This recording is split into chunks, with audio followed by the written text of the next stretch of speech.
seasons now of the A-League.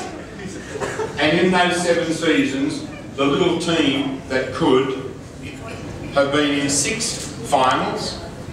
We've won 2 premierships. And can I say to you folk that maybe, I think everybody pretty much here is up with football, that there's only 2 countries in the world that used to call football soccer, and that is Australia and the United States of America. But Johnny Warren, one of our former glory men of football, really wanted something before he died to be able to say that we could get rid of the word soccer and call it what it really is, and that is as football. And in football, right throughout Europe and throughout the rest of the world, the most important trophy is the Premiership trophy. The Premiership, the team that right throughout the season, 27 games, has come out on top. Our boys have left. At the beginning of the season, we had hoped that we'd get into the finals. And Graham said to the boys, let's hope that we get into the final 6. What happened? We led most of the way through all the way through the second half, and we won the Premiership trophy for being the top team in the A-League in the whole of Australia and New Zealand, and I think that's fantastic. Over the 7 seasons, we've also played in 3 grand finals, and I think that's to the credit of the boys that have been able to get that far. Tonight here we have 4 of our original players that have played in the 7 seasons, and that's Brad Porter, John Hutchison, Adam Crosney, and our captain, Alex Wilkinson, and they're still playing with the Mariners at that age. So it's terrible, it's wonderful, isn't it? They can still keep going at that age. Matt Ryan is the sex symbol of the Mariners. He asked me to say that. Mariners are the only national sporting team that we've ever had on the Central Coast. And it's fantastic that we are able to ply our trade throughout the national scene, and not only that, right throughout Asia. And I know over the past there, people have said to me how they've come up and seen Mariners up in Japan, turn on the TV in a motel in Japan, and there's the football and there's the Mariners. Remember our former General Manager of Wyong Shire Council, Kerry Yates, he likes to spend a lot of time in South America. And he was in Peru, and he was talking, he heard an Australian accent the person that was there heard an Australian accent, heard his accent. And they came over to him and they said, "You from Australia?" And he said, "Yes, I am."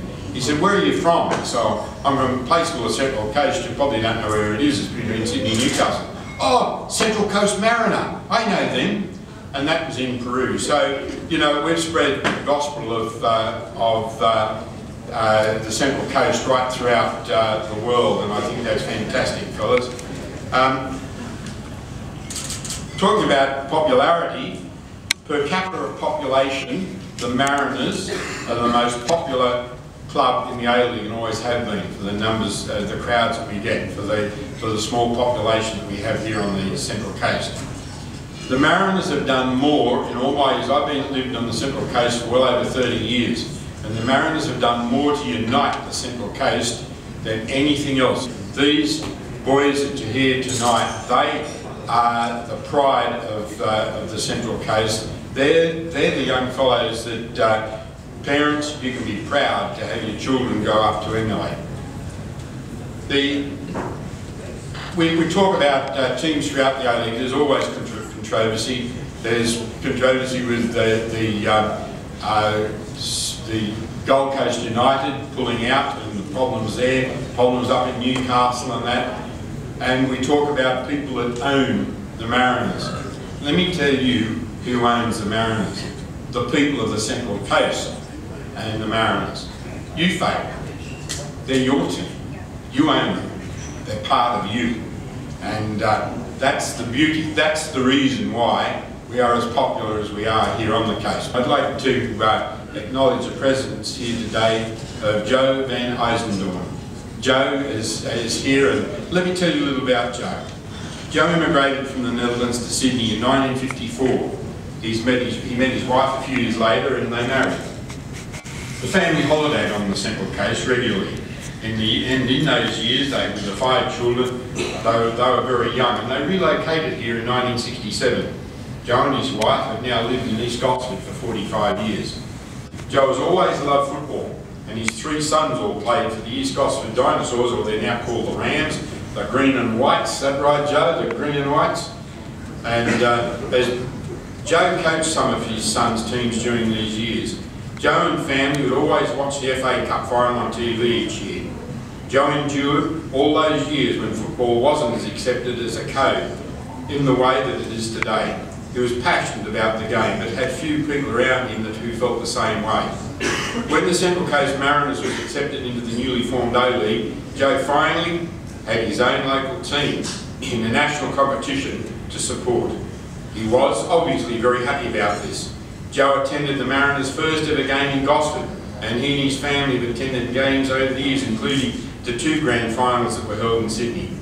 Obviously, Joe was devastated for the Mariners at the 2011 result. Likewise, when he attended the game recently and felt the disappointment for the team at missing the opportunity to play in the 2012 grand final. I'd like to thank Joe's daughter Kate for supplying me with that information about Joe, but I'd also like to ask Patrick Zwanswijk if he would come up and present Joe with a jersey signed by Patrick as a memento.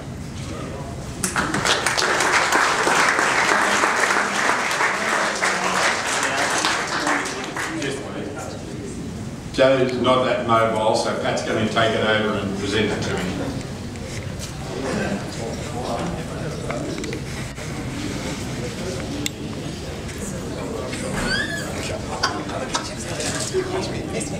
This is just a minor.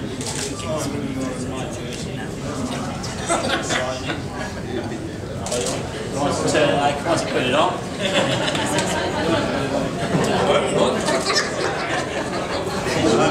Thank you, Patrick, and thank you, Joe.